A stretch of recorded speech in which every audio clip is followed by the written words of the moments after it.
Hey y'all, it's Kelly Clarkson with Wayfair, where delivery and setup are as easy as a few taps on your phone. Picture this. You're relaxing in an old hammock, scrolling Wayfair's app when you spot it. A brand new patio set. Next thing you know, Wayfair delivers it right to your patio and sets it up. Oh, you need a new grill too? All right, Wayfair's got you covered. With Wayfair's room of choice delivery and fast expert setup on qualifying orders, life gets a little easier. Visit wayfair.com or the Wayfair app. Wayfair, every style, every home. Did you know that having a great landing page image can significantly boost your conversion rates? Yeah, it can. However, here's the thing. Not all images are created equal, my friends, and some images can even do more harm than good. That's why in today's episode, we're going to dive deep into how to create killer landing page images. Images that will grab your viewers' attention. Images that will evoke emotions and images that will ultimately boost your conversions. You ready to learn how? Stay tuned and find out now. Being an entrepreneur sounds like, yes, another new client. I did it. But it can also sound like, I am really not understanding this technology, and I'm feeling so overwhelmed. Am I even cut out for this? That's why I started the Dark Horse Entrepreneur Podcast, to help infopreneurs, coaches, and course creators who want to build a business online but are battling technology, overwhelm, procrastination, and even imposter syndrome. Think successfully, think differently, think bigger, and take action by learning tips from an array of business owners, all dropping knowledge on the Dark Horse Entrepreneur Podcast.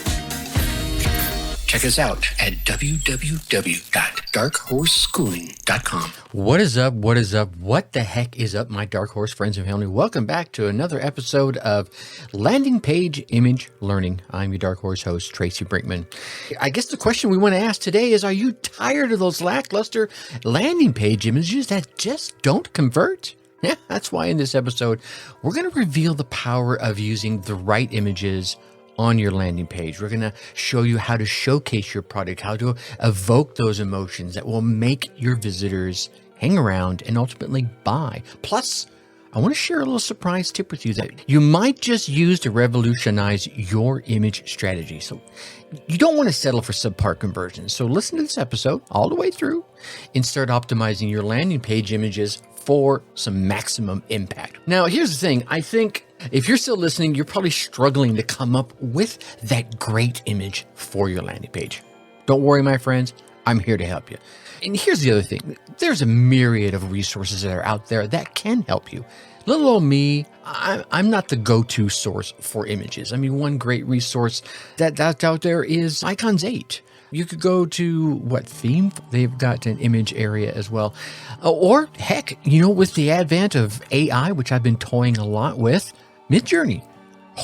I've come up with some really cool images from Midjourney and been using them in social media. And of course, we'll be adding them to the podcast imagery as well. Like I said, there's a myriad of great tools that will help you design and craft and create that perfect, unique image for all of your marketing needs, not just your landing page. But what we're talking about today is a landing page. Now, I want you to remember that your landing page image is one of the most crucial elements on your page.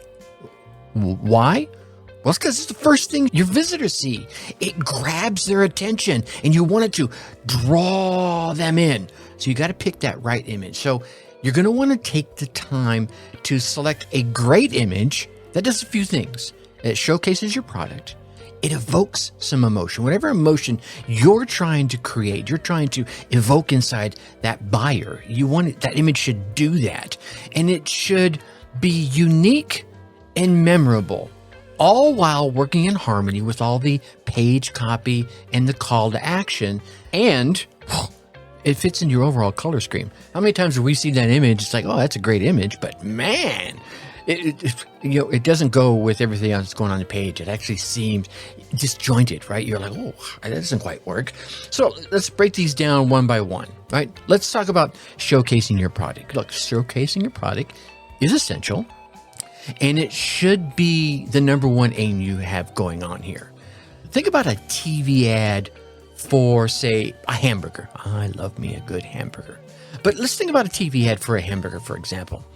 They always show a zoomed in, super close-up of a steaming, hot burger, right? Yeah, this image is designed to make you salivate. I'm actually salivating right now and want that burger. I'm just thinking of some of the imagery I've seen. Sometimes they zoom in as they're flipping that burger over on the grill. Similarly, your landing page image should make your visitors want that product. Make them emotionally salivate for your product, okay? Now, let's talk about evoking that emotion.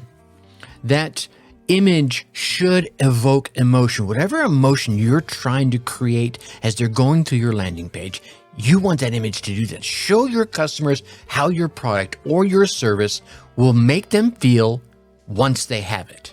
Ha ha! Yeah? Now, maybe you're saying, I want to focus in on their pain. Okay, that's fine too. Make that image evoke that emotion of that pain they're going through right now. I would evoke the emotion of what it is they're going to feel after they have it, because they're like, oh my God, this is what I got. Here's an example. You could show your customer hugging your product and grinning, or you could demonstrate how badly they feel now because of their big problem, the issue that you're going to solve, and then add a second image illustrating how they're going to feel after using your product. So you can now do them both. Maybe you even put them, cantilevered next to each other. Oh, are you feeling depressed and stressed about all the issues with X, whatever X is? And that's right there. And then just below that, the image and the text switch sides. Well, here's how we can, solve that, and then show the other person just feeling all good about things. There you go. You can use both. But the key is you want them to evoke that emotion of how it's going to be after they utilize your product, your service. Now, let's talk about tip number 3 here. Let's not use those stale, old stock images. Look, I get it. It's tempting to find a stock image of a sexy woman looking all over the moon happy and adding that to your page and just checking in the box. There, I got myself a good image. Look, in most cases, stock images, well, they look just like that. They look like stock images, and they don't really resonate with your visitors. And sometimes, many times, I see too many digital marketers reusing the same image over and over and over again. And think about being the person on the other side of the screen. Maybe you've experienced this, where you've seen that same image of that person going, yay, I'm a success. And you're like, good God, can you use a different image, please? Well, your customer could be feeling the exact same way. And thus, it doesn't resonate with your visitor. Instead, here's what you want to do, is you want to aim to use an image that is perfect as possible at grabbing the attention and making the conversion, right? Don't use every single stock image is out there. There's so many amazing images that are already out there. There's plenty to pick from. Don't use all the same stale ones. Number 4, let's consider the page copy and the call to action that you have going on, right? Your image needs to work in harmony, in synchronicity, in flow and ebb. And I know it sounds all woo-woo, but it's got to work together with everything else on your page, including the copy and the call to action. Otherwise, you'll be stumbling and bumbling inside their heads and they're just going, I'm out of here. They're going to click and they're going to go away. Consider how your image is being used. Is it being used as a background for the entire page? Is it the border of the page? Is it off to the left? Is it off to the right of the sign-up form? Location matters. If it's the background or the border, then it needs to support the copy without taking too much attention away from the copy. Does that make sense? Okay. But if it stands apart from the copy, it can be a bit more creative and more detailed and more attention-getting. We were talking about, hey, you're going to put that image of that sad person, that sad emotion, and the text next to it. Or their eyes can gravitate straight to that image for a moment and then read the text. Then down below that would be the image of the happy person. And then they could oh man, that's how I want to feel. And then their eyes can drift over, right? Because you're pulling them along with the images and the emotions you're trying to evoke when they're separate from that. But if they're part of the background, well, you don't want their eyes being pulled away from the copy into the background. You want to be less detailed at that point. Here's one I see. Consider using a cartoon. Yeah, that's tip number 5. Consider using a cartoon. People, for some reason, just can't help to pay attention to cartoons. I don't know what it is. Maybe it's that they grew up with them as kids. I know I did. I'm a Saturday morning cartoon kid. I'm not sure if that's still around anymore, but I know Saturday mornings, you're sitting there, you grab your box of cereal and your bowl, and you sat down in front of the TV and you poured cereal into the bowl of milk, and you just sat there and you just ate until your belly was full, maybe even bulging a little bit.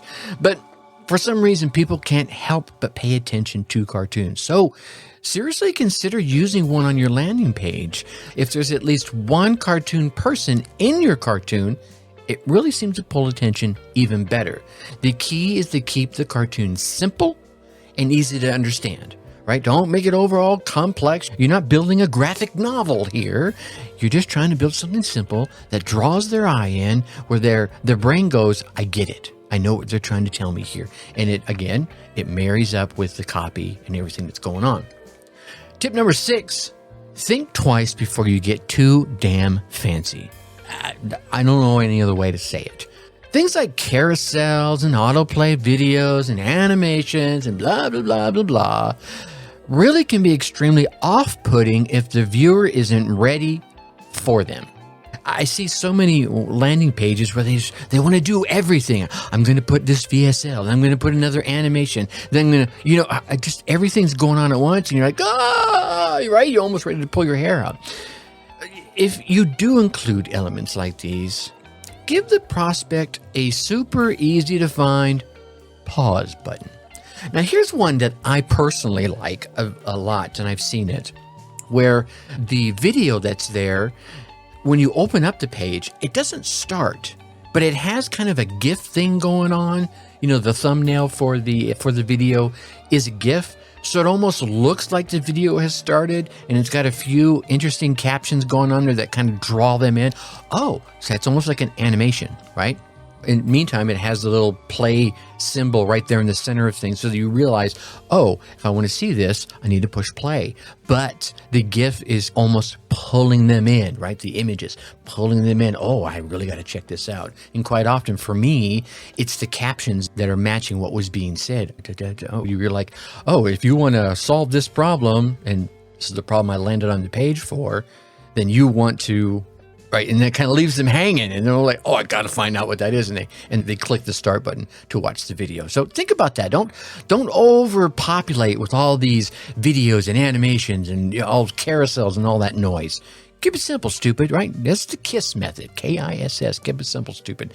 And tip number 7, as I mentioned earlier, consider what's going on with your color scheme. Now, I suck at this. I'm red-green colorblind. So sometimes something looks great to me, and other people are going, Tracy, what in the hell are you trying to do here? You're scaring me, right? So I have to get help with this one. But your image really needs to seamlessly blend with your overall color scheme instead of clashing with it. Because someone could be cruising along, man, and they're resonating with you. It's just like, oh, man, this is perfect. Then they see this image. It's like, what's going on here? If you have a particular style associated with your brand, such as colors and fonts, then make sure your image blends easily with that scheme. And if it doesn't, find another image, okay? So let's wrap this up. If you want to boost your landing page conversions, it is going to be essential for you to pay attention to your landing page images. Your images, again, let's go over this really quick, should showcase your product. They should evoke an emotion, maybe a couple of emotions as you're taking them through the copy.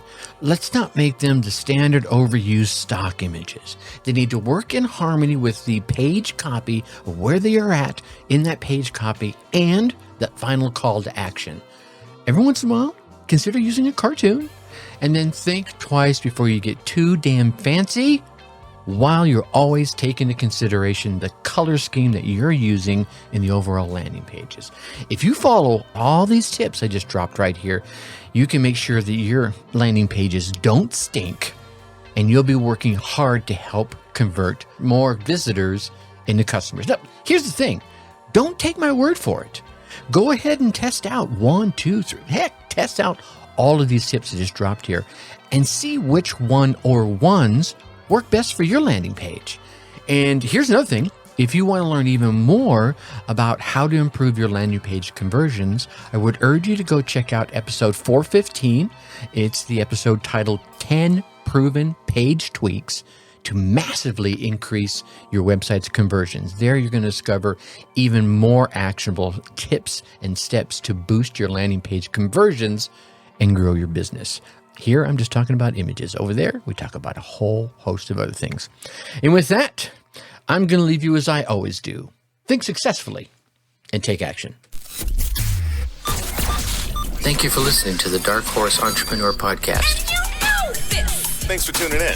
Check us out at www.darkhorseschooling.com. All right. My name is Tracy Brinkman.